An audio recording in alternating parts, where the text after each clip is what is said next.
Welcome to the Social Media Takeaway. I'm your host, Louise McDonnell, and today I'm speaking with sales strategist and business coach, Dr. Joe Craswell. So if you want to learn how to charge more for your services, you got to tune in. Dr. Joe has more than 20 years experience in senior leadership and sales roles. As a director of a UK university, Joe was instrumental in creating more than £2.5 million per year in additional research revenue. She now works with successful coaches and consultants to help them make more money while working less. Gosh, that sounds fantastic. Who wouldn't want to make more money while spending less time working? You're very welcome to the show. Thank you so much for inviting me. I'm so excited to be here. So do you want to tell us a little bit about your story, how you came to this moment where you're now a sales strategist, a business coach? Yes, yeah, because I say this actually wasn't a planned move. So way back when, all I wanted to do was research, right at the start of my career. So that's when I ended up doing a PhD. And by the end of that, I kind of realized that I really didn't want to do that. I couldn't see myself studying the same thing for the next 40 years.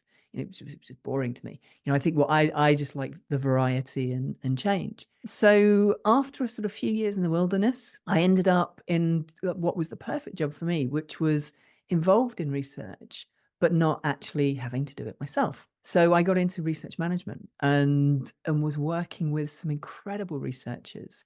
They were actually looking at cancer research. And sort of through that, I think was my sort of first learning how to sell without selling, non-sales selling, although I never realized it at the time. So my job was really to help the researchers to, get more money, get more research income, how to talk about that in a way that resonated with the people with the money, and also how to connect with the users of the research, what they cared about. So that was brilliant. And really that was me for the next 18 years. I kind of went up and up in levels.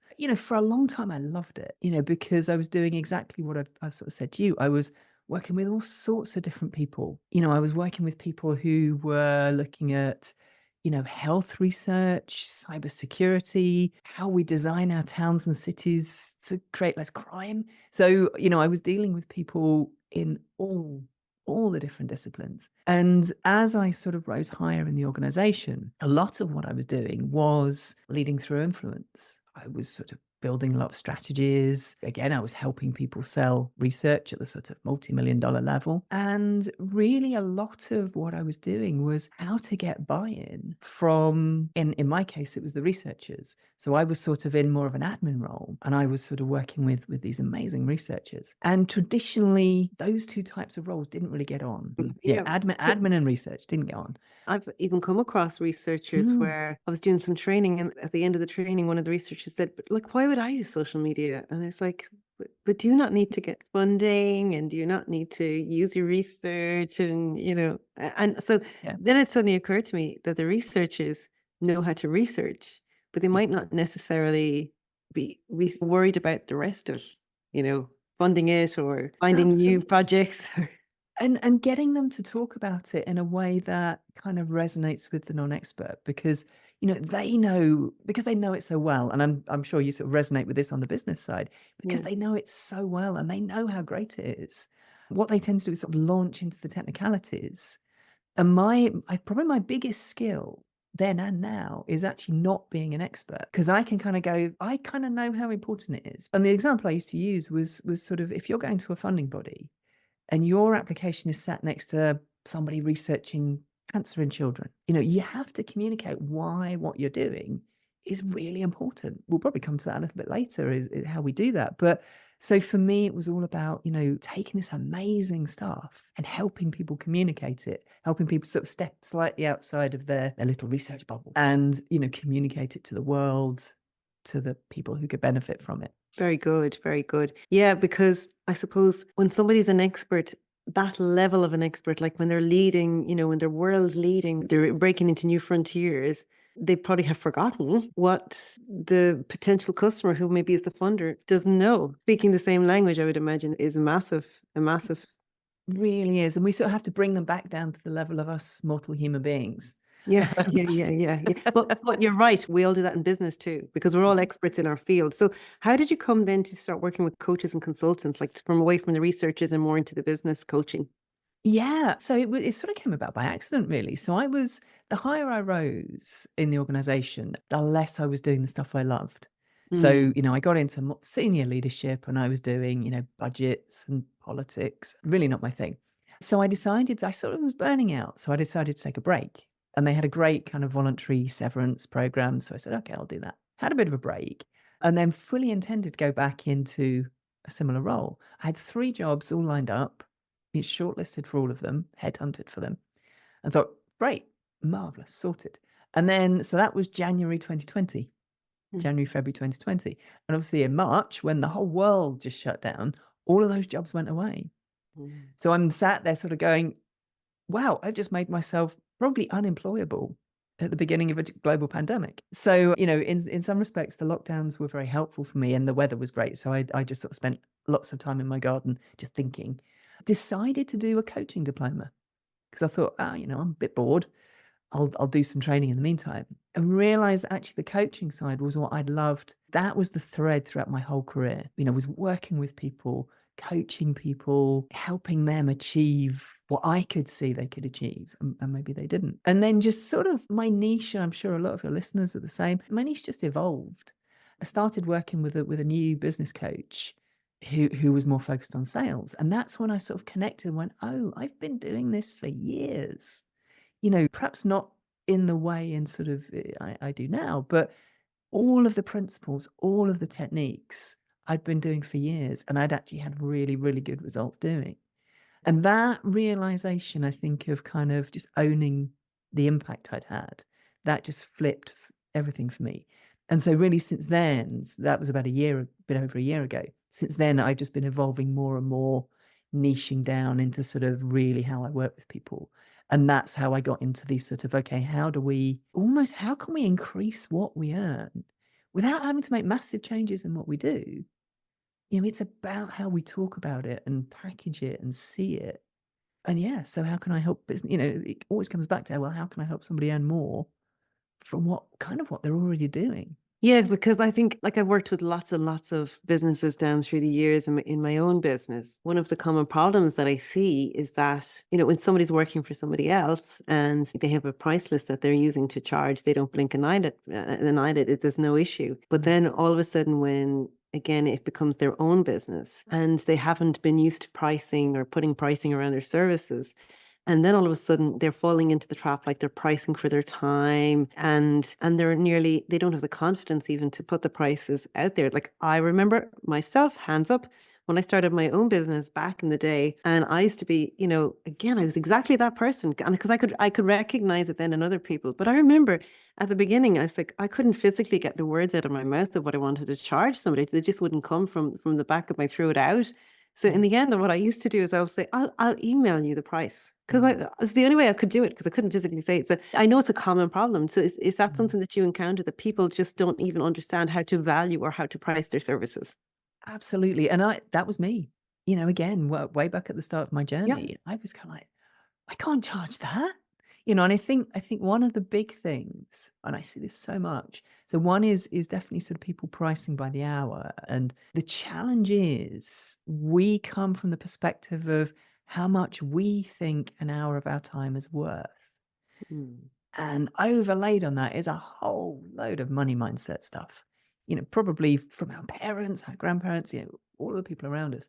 So we sort of get stuck in that, how much am I worth? How much of an hour of my time worth? And we tend to undervalue that. And the thing I always sort of say to people is actually how much an hour of our time, whoever's listening here, that's almost the least relevant part of our pricing because it's not really about us. It's about how much are our services worth to the people we're working with? How much value do they get out of it? And so sort of coming back to the hourly side of things, and this is something practically everybody I speak to, I've had this conversation with about sort of 5 or 6 people, very recently, and they're charging by the hour. So one of the examples I use is, thinking about, your services, the value of your services and your experience, Louise, is that, you now doing what you do, your team and everything, you're really, really good and you do it really quickly. You can create these amazing things really, really quickly. Now, if you're charging by the hour, that means you'll do a really quick job really well, and actually you'll only get paid a small amount. Now, along I come, and I am nowhere near as good as you at what you're doing. It's going to take me, it might take you a day. It's going to take me 3 days. And actually, it's not going to be as good. It doesn't really seem fair that if we're charging by the hour, I'm going to get 3 times as much as you. And that's the thing I sort of, when I kind of explain it to people in that way, they sort of go, oh, wow, yeah, okay. Because what people are really buying, it's not that hour. It's the 10, 20, 30 years you've put in to be able to do it in an hour. And the other example I use is, back in the day when we used to have film photos before smartphones, before digital cameras, we used to take pictures on film and take them to the shop to get developed. Now you could get them back in a week for say £5, or you could get them back in an hour for £10. So that for me is that sort of just reframing, because whenever, if we're charging by the hour, the better we get, the more we're almost taxing ourselves and disadvantaging ourselves. So that for me probably is the one thing I'm sort of the first thing we start with. Yeah, not charging by the hour. Don't charge by the hour. If you're charging by the hour, you need to have a conversation with Joe. You need to rethink what you're doing. So biggest problems, charging by the hour. Second, anything else then? I think the second one then is, again, still focusing on what we do, on the details and features of our services. And I've done it. Oh gosh, when I look back, I think, oh God, what did I do? But, again, a lot of people will launch into, well, here's what I do, and we do this, and we do this, and we do this. Mm-hmm. And actually, that's not really what our clients want or need to hear.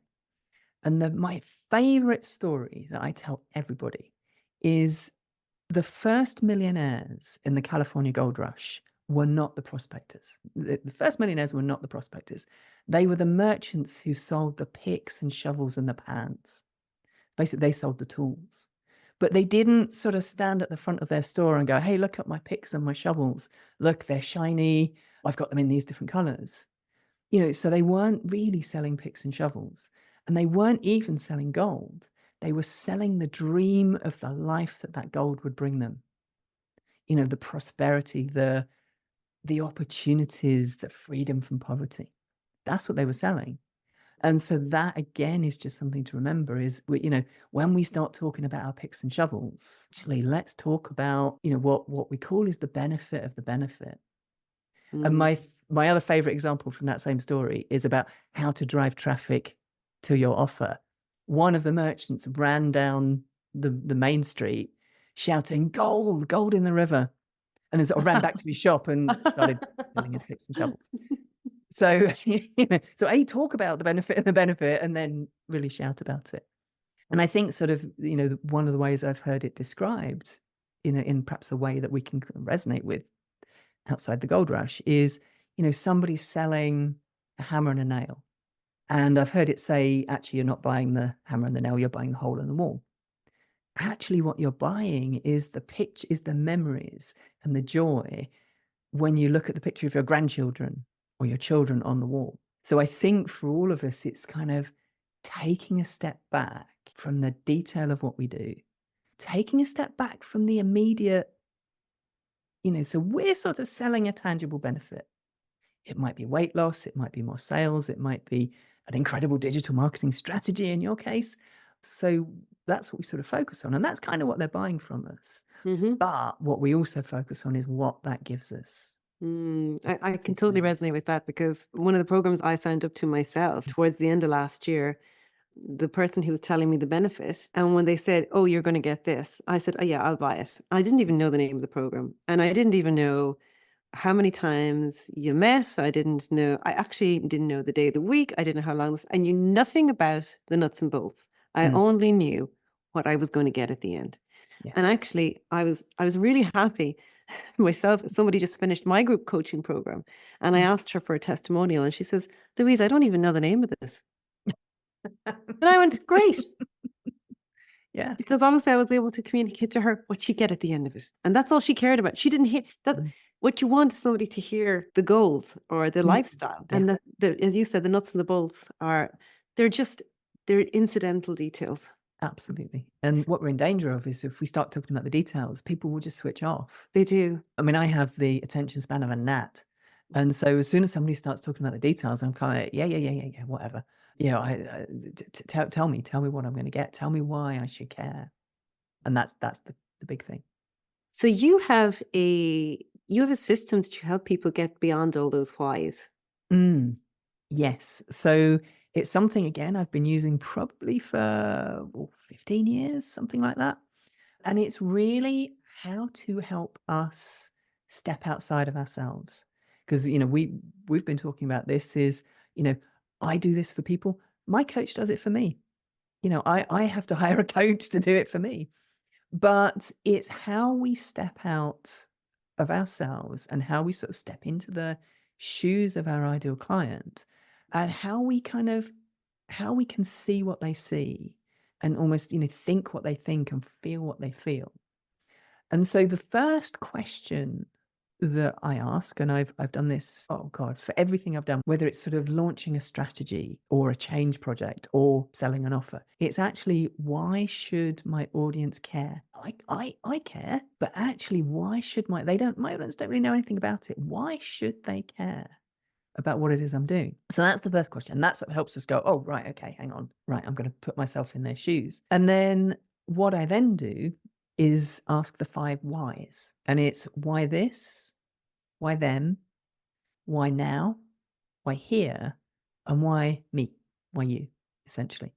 And when we can do that, that really it makes us really think about sort of what we're doing and why anybody should care.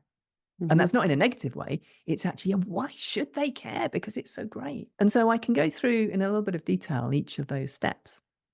So firstly, we start off with why this. And again, I used this with incredible researchers submitting multi-million pound grants. Doesn't matter whether you're a world leading research, sometimes you still need somebody just to go, Yeah. why should they care? So why this? Why is this what you do the most important problem for them to solve? Why is what you're doing going to be groundbreaking for them? Why should they care about this thing? And it was going to be different for everybody, but it's really that, are we coming back to that transformation, that benefit of the benefit?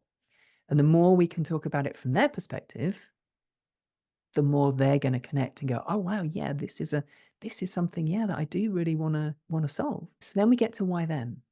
So why that person? And you can use this at the level of designing your offers to, preparing for a sales call. Why them? Why is your offer, uniquely designed for them? Why is it designed so that that person can get the maximum benefit from it? You've tailored it after conversations with people just like them. You've got many years of experience working with people just like them. Because one of the big objections that often comes up is, that all sounds great, but I don't see how it can work for me. Mm. So we help them believe in themselves. Why are they ideally suited for this offer? Why is this offer ideally suited for them? And in that way, so we've sort of got them connected to why this is a important thing, a transformational thing. And then we've also got them starting to believe that, okay, yeah, maybe I can create this change. Then we look at why now. And yes, we use sort of scarcity in our selling in terms of, yes, I've got a special offer, but that actually is sort of, we need more than that. So we need again to connect with them and go, well, why is now the ideal opportunity for them?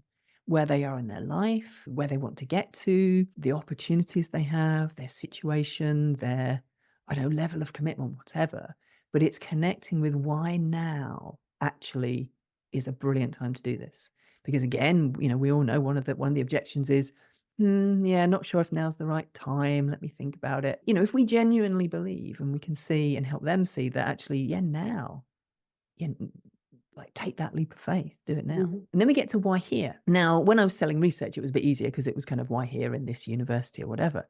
But it's still, we want to look at why here, why this offer the way we've designed it. Why one-to-one or group or done for you or done with you services? Why face-to-face, online, blended, whatever? But why is sort of here in this community, in this environment, why is that designed to help them get the best results? And it's going to be different for different people, but it's very much, it's sort of, so again, it's how we've designed this. We've not sort of designed it for our convenience. We've designed it in a way that is going to maximize the results that they can get. So again, we've sort of, they're bought into the problem. They're believing they can do it. They're kind of fired up and going, okay, yeah, maybe now's the thing. And wow, okay, I see that actually this way, maybe this is the new opportunity. I might have failed before, but the way you're doing it is different. Okay, I'm seeing that. Okay, so I'm nearly there. And then we think about, well, why you? You know, why us as the people selling the offer? And again, we sort of can fall into the, here's my list of qualifications, here's my list of experience. And again, people are not that fussed about qualifications. When I spent a terrifying amount of money with my current coach, a bit like you, had no idea how it was going to work, didn't really know much.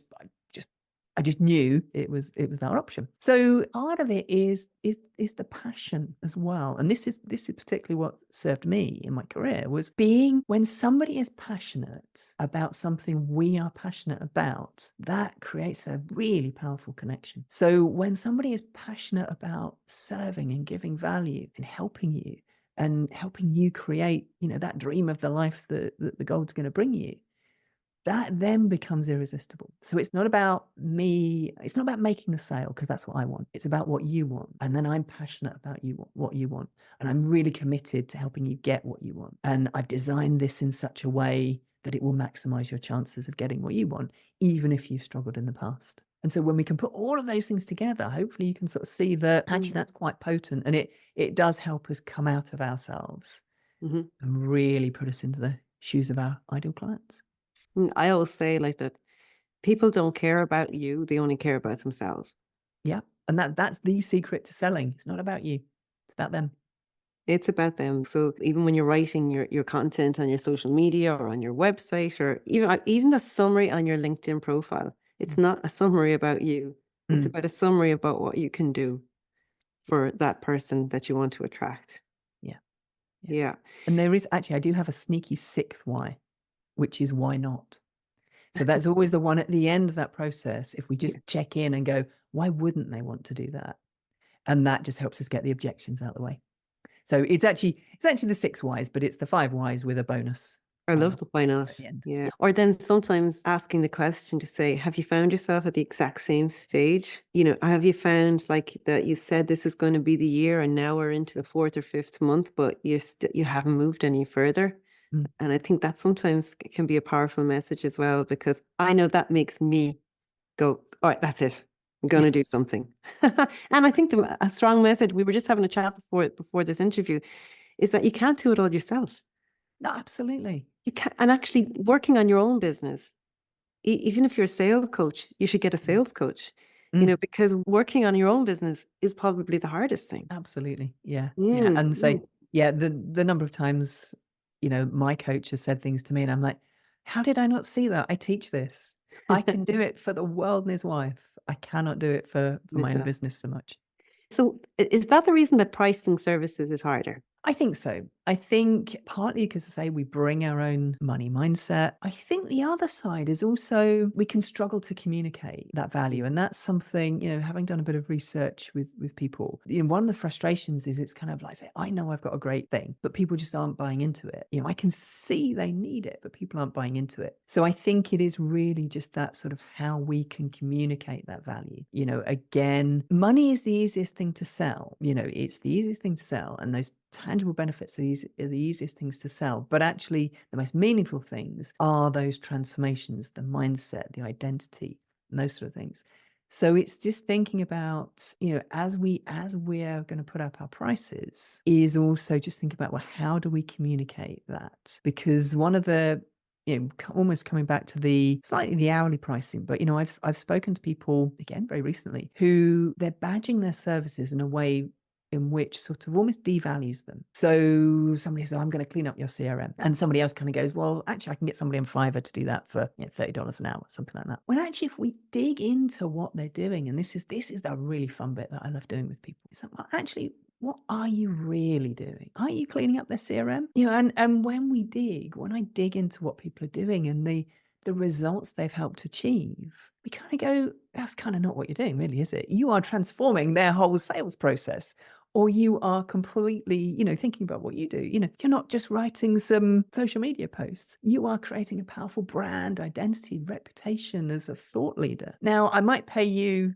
$30 an hour to write me a post. I'm going to pay you an awful lot more for establishing me as a thought leader and creating a ton of sales.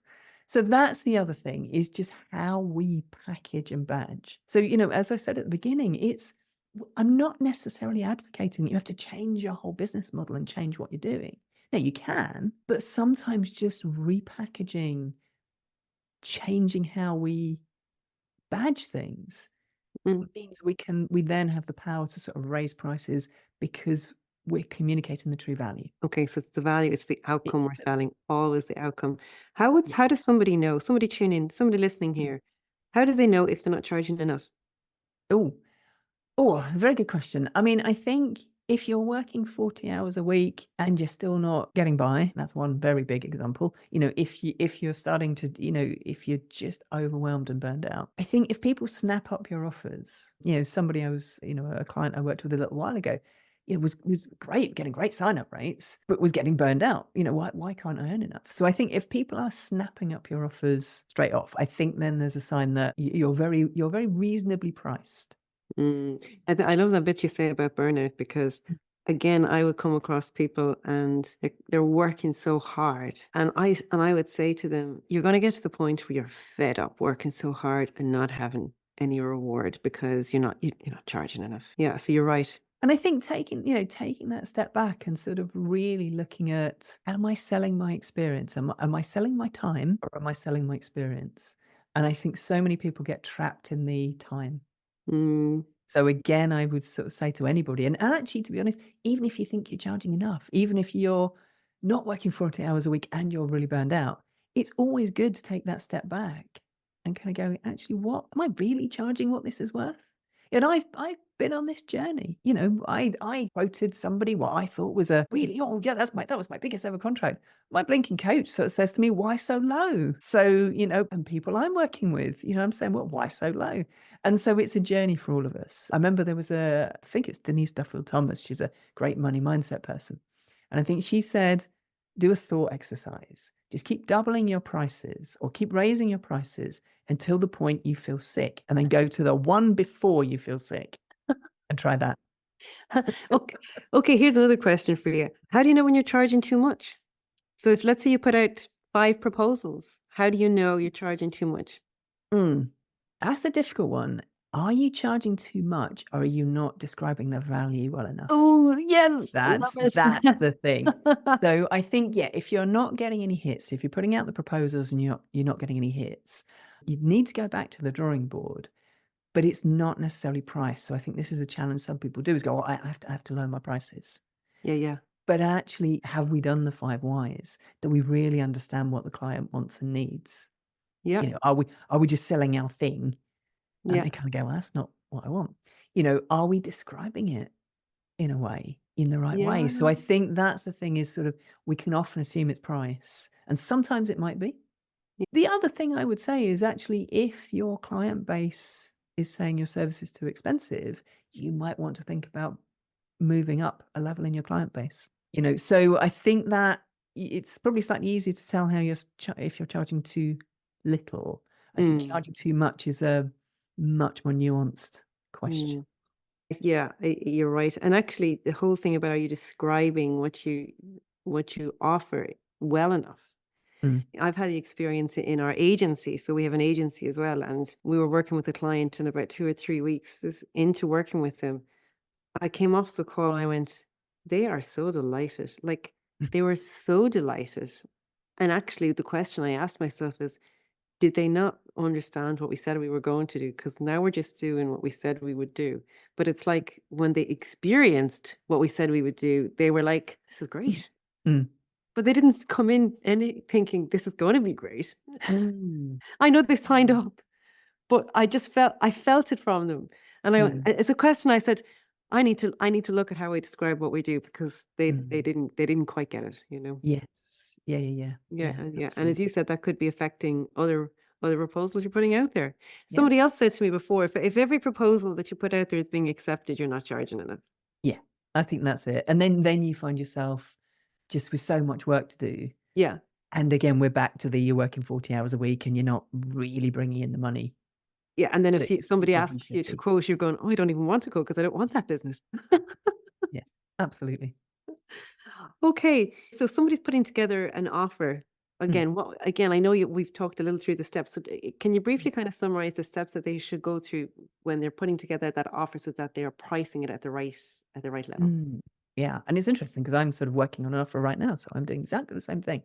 I think it's looking at going back to the ideal client and looking at sort of really what are the outcomes you're giving them. So yes, the tangible outcomes, they're coming to you to get something fixed usually. So okay, we're going to fix that thing, but actually that's only worth a certain amount. It's then what fixing that thing will do for them. So I think when we're looking at creating any offer, whether it's a proposal or a program, whatever, is to really look at the outcomes we're delivering people. I think it's looking at what's the best sort of modality to deliver it. I think, you and I both experienced programs where it's kind of get people into groups. And that's a great way to scale. Is that the right modality for you? Is that the best modality for the people? Are they going to have a better experience? So you're always thinking about that, what's the best way for them to learn?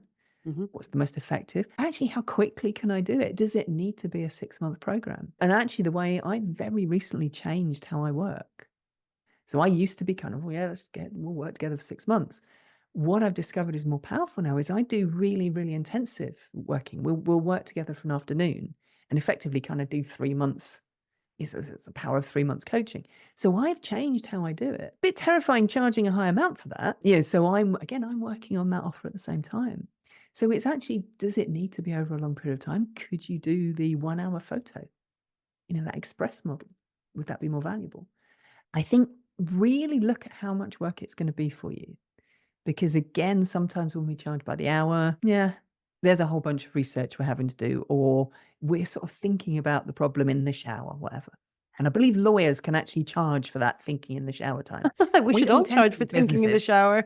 Yeah. I think there's a line item for, for a lawyer for thinking in the shower. So While I was running. while I was running, yeah. So we have to think about actually how much of my time and input is gonna take.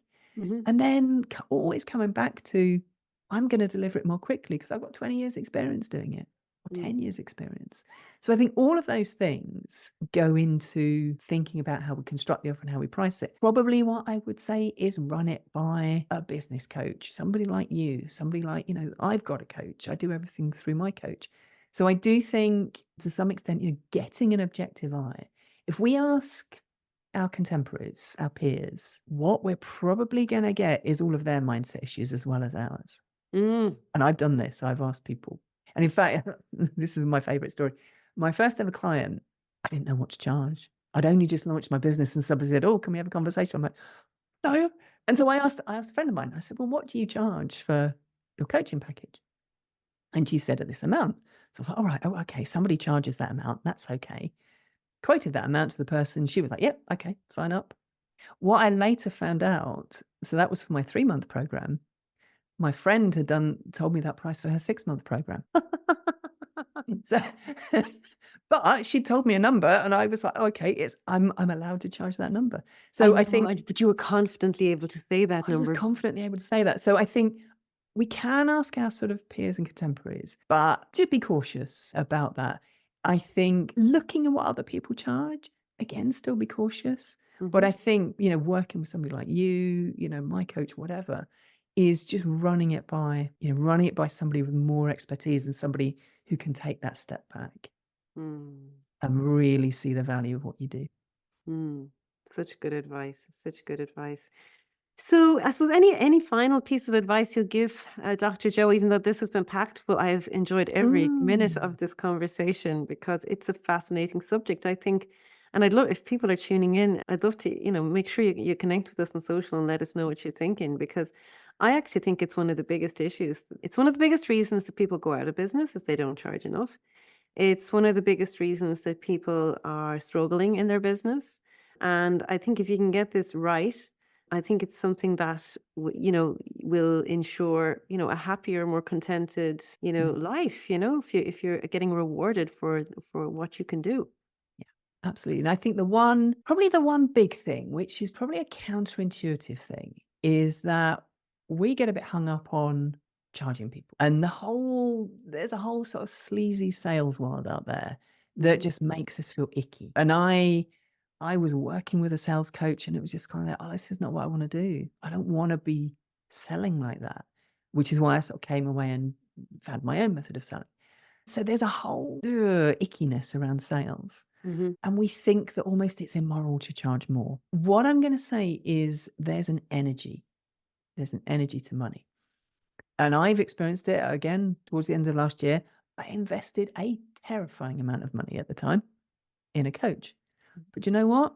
It made me show up at a completely new level. You know, because I mean, I'd put a lot on the line. It was very, very sort of squeaky for me, that investment. Now I knew, a bit like you, I had no idea when we'd meet, how it would work, whatever. No idea.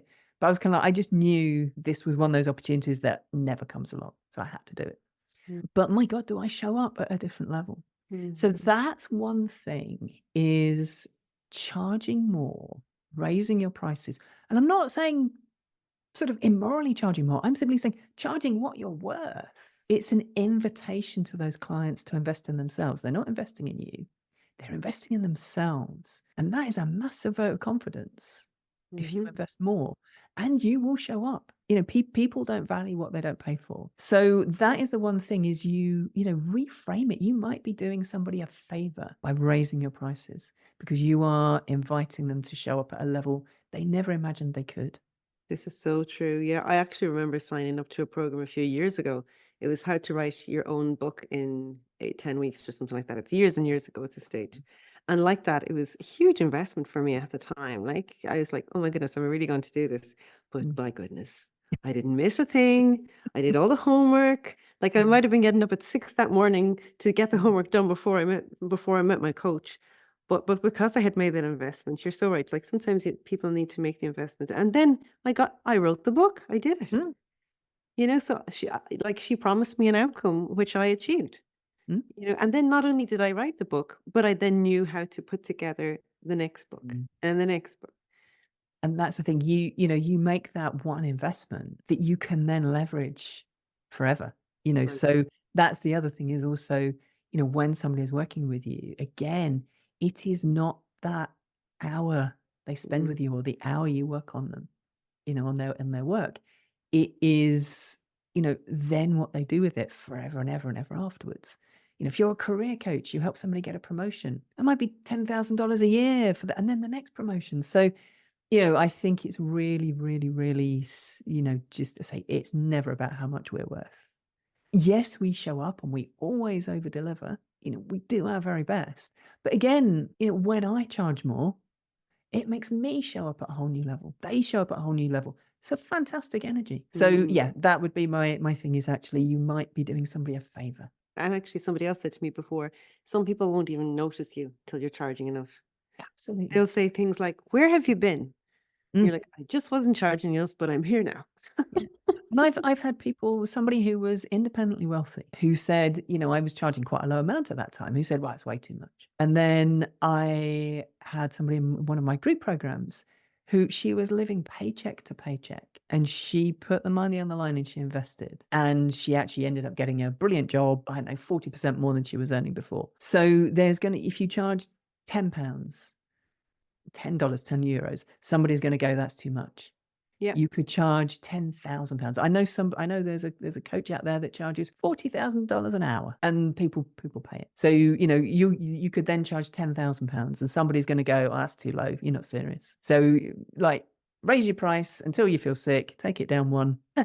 Give that one a go. Mm, Provided you're delivering really good value. exactly. I suppose we have to promise an outcome for someone, and then they have to believe that you can deliver it. Yes. And I think the challenge is, with some aspects, particularly with coaching, it's not in my gift to get you that outcome, because you have to show up and do the work.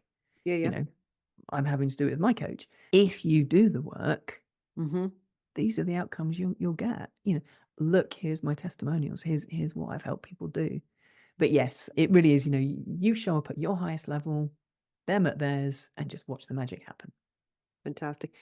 Jo, how can people find out more from you? Excellent question. So if you email me, and hopefully that will be in the show notes, but you can get me at jo@joannecresswell.co.uk, and that's Cresswell with a double S. And if you email me, I will send you a very nice little worksheet on the 5 whys. So how you can implement this in your business. Fantastic. Look, we'll put everything in the show notes. Thank you so much for coming on and giving us all that brilliant advice. I've thoroughly enjoyed it. It was lovely to chat to you.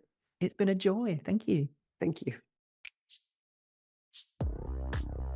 Thanks for listening to the Social Media Takeaway podcast. If you loved this episode and want deeper support with your marketing, head over to sellonsocialmedia.academy/hello.